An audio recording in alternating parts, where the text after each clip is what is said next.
The ceramic mug shattered against our marble kitchen floor, dark coffee spreading like a stain across the pristine white tiles. My mother's hands trembled as she stared at me, her face draining of all color. Behind her, my father gripped the edge of the granite countertop, his knuckles turning white. "Good morning," I said calmly, settling into one of the bar stools at their kitchen island. "I believe you received my letter about meeting your new mortgage holder? But let me back up. You need to understand how we got here. 3 days earlier, I sat at this same kitchen island, though under very different circumstances. It was supposed to be a regular Sunday family dinner, the kind my mother had insisted on ever since my sister Victoria and I were children. But lately, these dinners had become more about flaunting success than family bonding. Victoria, my older sister by 2 years, had just landed a promotion at her investment firm. She never missed an opportunity to remind everyone of her new title, Senior Vice President of Acquisitions. Meanwhile, I had recently left my corporate job to start my own financial consulting business.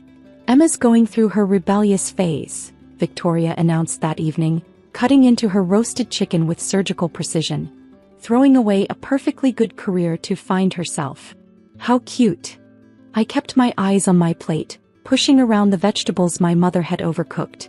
After 15 years in corporate finance, managing billion-dollar portfolios, I'd finally gathered the courage to branch out on my own. But to my family, anything less than a prestigious title at a big firm was failure. "I'm not finding myself," I said quietly. "I'm building something." "Building what?" my father scoffed. "A hobby business that barely pays the bills?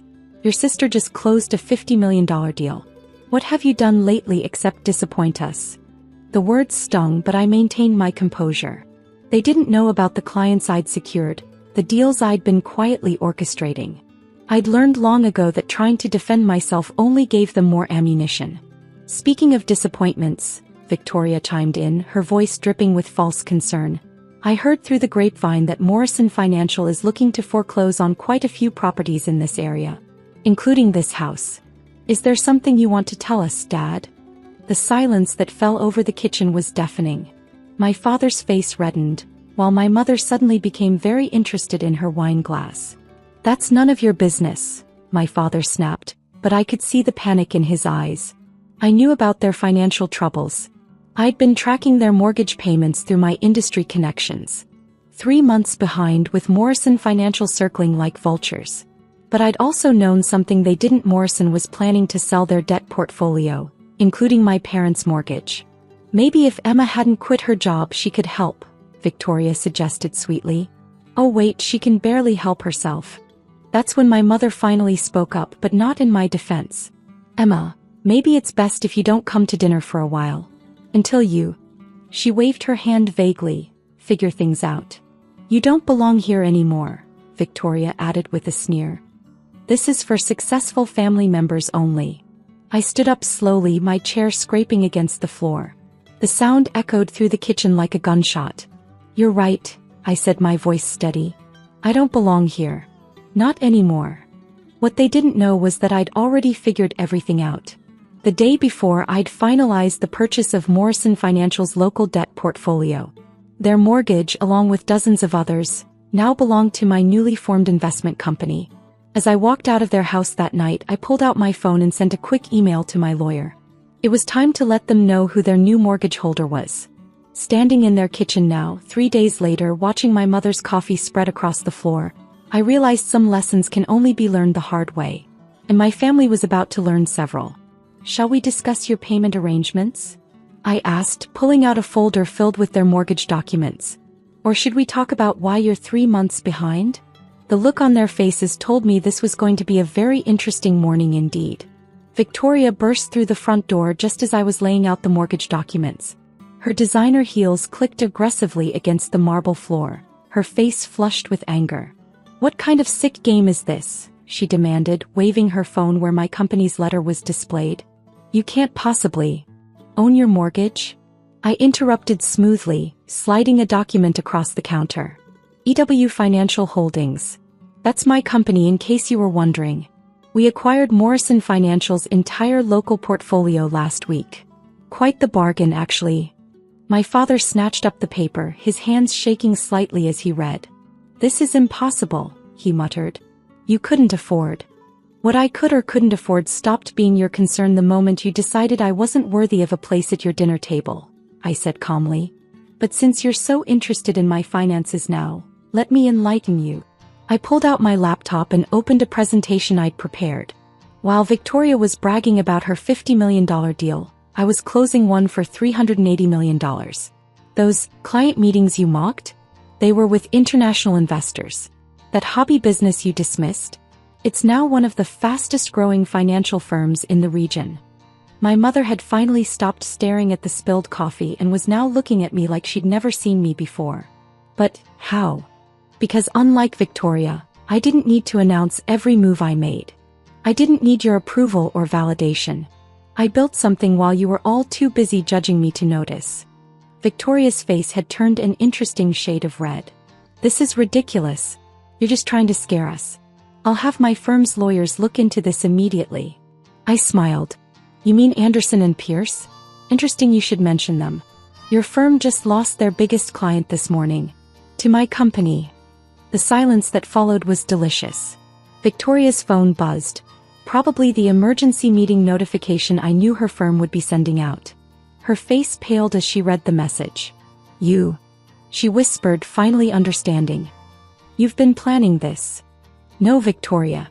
You all orchestrated this perfectly on your own. I just happened to be in a position to benefit from your arrogance." I turned to my parents, who seemed to have aged years in the past few minutes. "Now about your mortgage. You have two options. Option 1.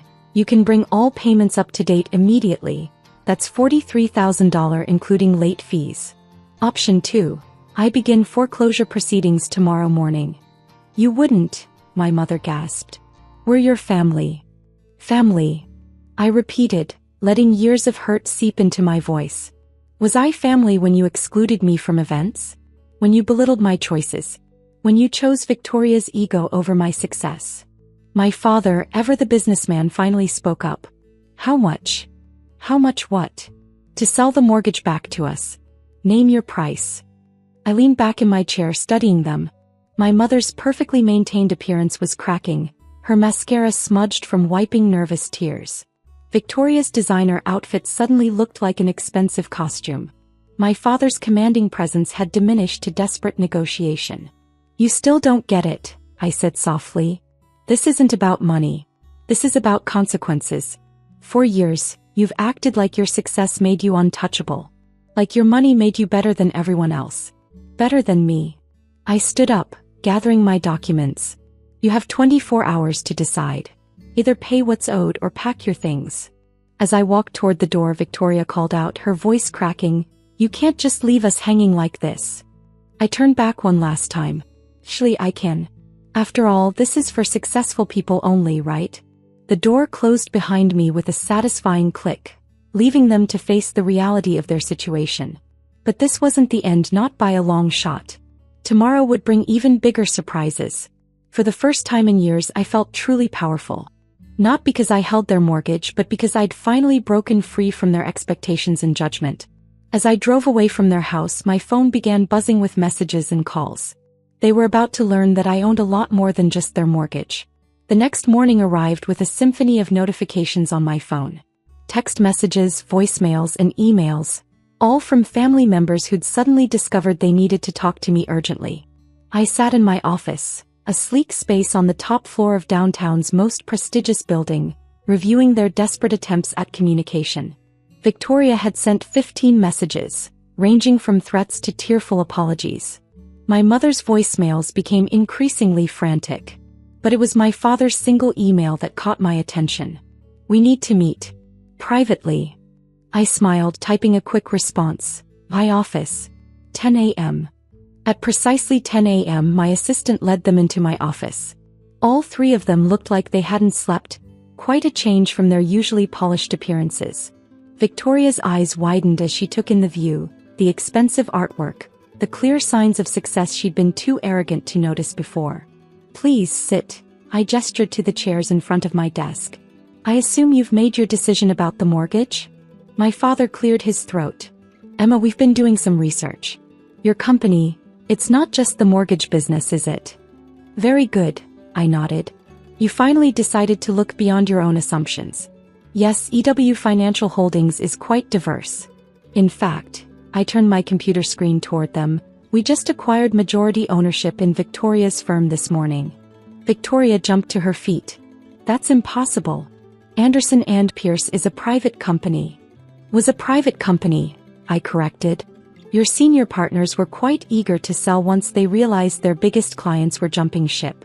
Do you know why they were leaving Victoria? Because I've been quietly buying their companies too. My mother's hand flew to her throat. Emma, what have you done? What have I done? I repeated softly. I built an empire while you were all too busy mocking my hobby business. Every time you belittled me at those family dinners, I was closing another deal. Every time you excluded me from family events, I was acquiring another company. I stood up and walked to the window looking out over the city. That building there? I own it. The one next to it? Mine too. The luxury condo complex where Victoria lives? I bought it last month. The country club where you love to brag about your children? I acquired it last week. Why? My father whispered. Why didn't you tell us? I turned back to face them. Would you have believed me? Or would you have found a way to dismiss it, like you dismissed everything else I've ever accomplished? Victoria had sunk back into her chair, her face ashen. What happens now? Now. I sat back down, folding my hands on my desk. Now we negotiate. Not just about the mortgage, but about everything. Your job, Victoria. You can keep it, but you'll be starting over at entry level. Mom, Dad, you can keep the house, but there will be new terms. New boundaries. You're blackmailing us? My father asked incredulously.